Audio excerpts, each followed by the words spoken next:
నమః. అందరికీ నమస్కారం అండి. Welcome back to our channel. ముందుగా మీకు మీ కుటుంబ సభ్యులందరికీ దీపావళి పండుగ శుభాకాంక్షలు అండి. ఈ వీడియోలో 2025 సంవత్సరంలో దీపావళి పండుగ ఎప్పుడు ఏ తేదీన వచ్చింది, అమావాస్య తిథి ఎప్పటి నుంచి ఎప్పటి వరకు ఉంటుంది, లక్ష్మీదేవి పూజ ఏ సమయంలో చేసుకోవాలి, నిస్తికాల పూజా సమయాలు ఏమిటి, అలాగే దీపావళి పండుగను 5 రోజుల పండుగగా జరుపుకుంటాము. ఆ 5 రోజుల పండుగలు ఏమిటి, లక్ష్మీ కుబేర పూజ ఏ రోజున చేసుకోవాలి, ఇలాంటి మరి ఎన్నో విషయాల గురించి ఈ వీడియోలో అయితే వివరంగా తెలుసుకుందామండి. వీడియోని మీరు ఎక్కడా కూడా స్కిప్ చేయకుండా మొదటి నుంచి చివరి వరకు చూడటానికైతే ప్రయత్నం చేయండి. చెడుపై మంచి సాధించిన విజయానికి ప్రతీకగా దీపావళి పండుగను జరుపుకుంటారు.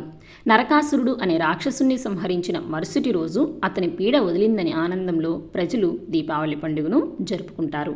అలాగే రామాయణం ప్రకారము శ్రీరాముడు లంకలోని రావణుని సంహరించి సీతాదేవితో అయోధ్యకు తిరిగి వచ్చినప్పుడు కూడా ప్రజలు ఆనందంగా దీపావళి పండుగను జరుపుకుంటారు అని పురాణాల్లో చెప్పబడింది. ఈ పవిత్రమైన దీపావళి పండుగను ఆశ్వీజ బహుళ అమావాస్య రోజున జరుపుకుంటారు. అయితే ఈ దీపావళి పండుగను కొన్ని ప్రాంతాలలో 5 రోజుల పండుగగా జరుపుకుంటారు. ఆశ్వీజ బహుళ త్రయోదశి మొదలు కార్తీక శుద్ధ విద్య వరకు కూడా 5 రోజుల పాటు ఈ దీపావళి పండుగను ఘనంగా జరుపుకుంటారు. మొదటి రోజు పండుగ ధనత్రయోదశి. ఈ పండుగను ఆశ్వీజ మాసం కృష్ణపక్ష త్రయోదశి తిథి రోజున జరుపుకుంటారు. క్షీరసాగరం వధించినప్పుడు ఈ రోజున పాలకడలి నుంచి లక్ష్మీదేవి ధన్వంతరి కూడా ఉద్భవించారని చెబుతారు. అలాగే ఈ రోజున మరణానికి అధిపతి అయిన యముని అనుగ్రహం కోసం కూడా యమదీపాన్ని వెలిగించి పూజిస్తారు.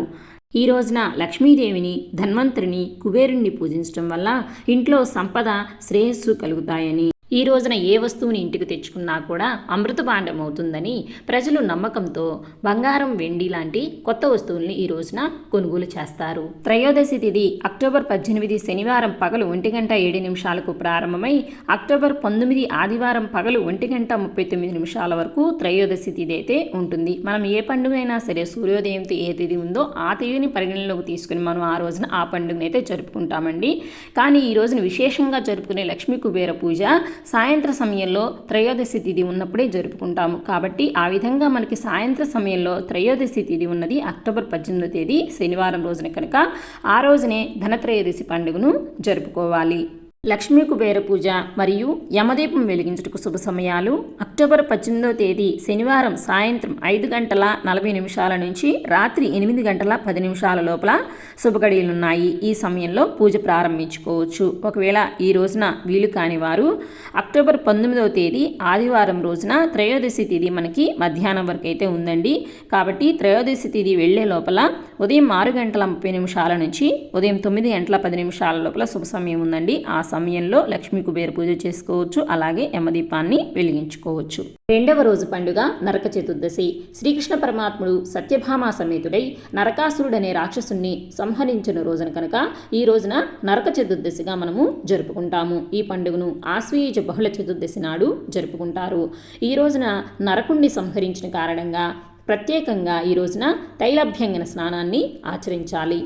చతుర్దశి తిథి అక్టోబర్ 19 పగలు 1:40 ప్రారంభమై అక్టోబర్ 20 సోమవారం పగలు 2:38 వరకు చతుర్దశి తిథి అయితే ఉంటుంది. సూర్యోదయంతో మనకి చతుర్దశి తిథి ఉన్నది అక్టోబర్ 20 సోమవారం రోజున కనుక ఆ రోజునే నరక చతుర్దశి పండుగనైతే జరుపుకోవాలి. తైలాభ్యంగన స్నానం చేయుటకు శుభ సమయాలు అక్టోబర్ 20 సోమవారం తెల్లవారుజామున 5:16 నుంచి ఉదయం 7:30 లోపల శుభగడియలున్నాయి. ఆ సమయంలో తైలాభ్యంగన స్నానాన్ని ఆచరించాలి.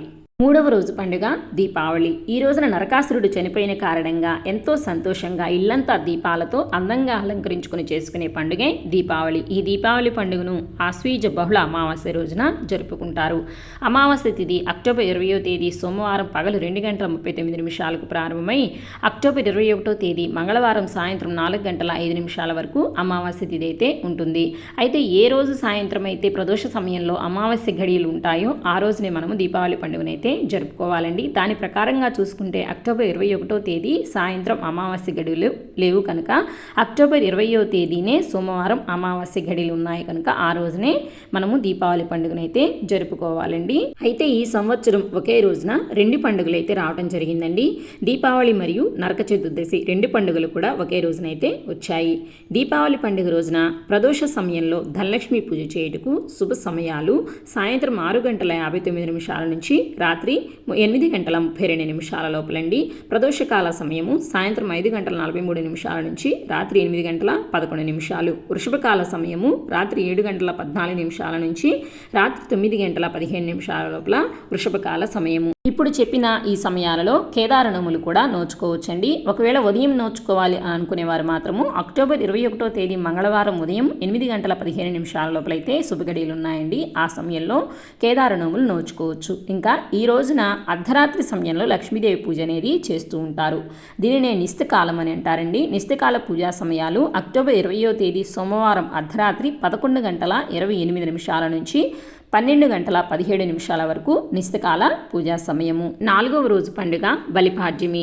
దీపావళి పండుగ మరుసటి రోజు అంటే కార్తీక మాసంలో తొలి రోజున వచ్చే పండుగే బలిపాడ్యమి. ఈ రోజున రాక్షసరాజు మరణాన్ని జయించి చిరంజీవిగా నిలిచిన బలిచక్రవర్తిని పూజించడం మన సాంప్రదాయం. పాడ్యమి తిథి అక్టోబర్ 21వ తేదీ మంగళవారం సాయంత్రం 4:06 ప్రారంభమై అక్టోబర్ 22వ తేదీ బుధవారం సాయంత్రం 5:54 వరకు పాడ్యమి తిథి అయితే ఉంటుంది. సూర్యోదయంతో మనకి పాడ్యమి తిథి ఉన్నది అక్టోబర్ 22వ తేదీ బుధవారం రోజున కనుక ఆ రోజునే బలిపాడ్యమి పండుగనైతే జరుపుకోవాలి. 5వ రోజు పండుగ భగినీ హస్త భోజనం. దీనిని యమద్వితీయ అని అంటారు. ఈ పండుగను కార్తీక మాసం 2వ రోజున అంటే కార్తీక శుద్ధ విద్యా తిథి రోజునైతే జరుపుకుంటారు.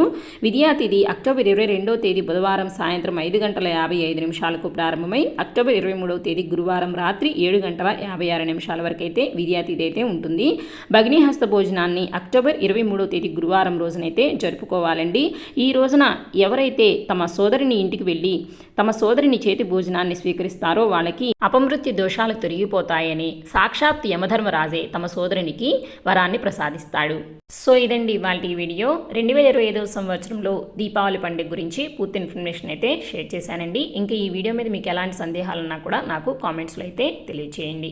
అలాగే ఈ వీడియో మీకు నచ్చింది, యూజ్ అయింది అనుకుంటే ఒక లైక్ ఇవ్వండి. మీ ఫ్రెండ్స్ అండ్ ఫ్యామిలీ మెంబర్స్కి షేర్ చేయండి. రానున్న కొత్త వీడియోస్ కోసం మన ఛానల్ అయితే సబ్స్క్రైబ్ చేసుకుని పక్కనే ఉన్న బెల్ ఐకాన్ కూడా ఆన్ చేసుకుని ఉంచుకోండి. మరొక మంచి వీడియోతో మళ్ళీ కలుసుకుందాం. సర్వే జనా సుఖినో భవంతు. లోకా సమస్తా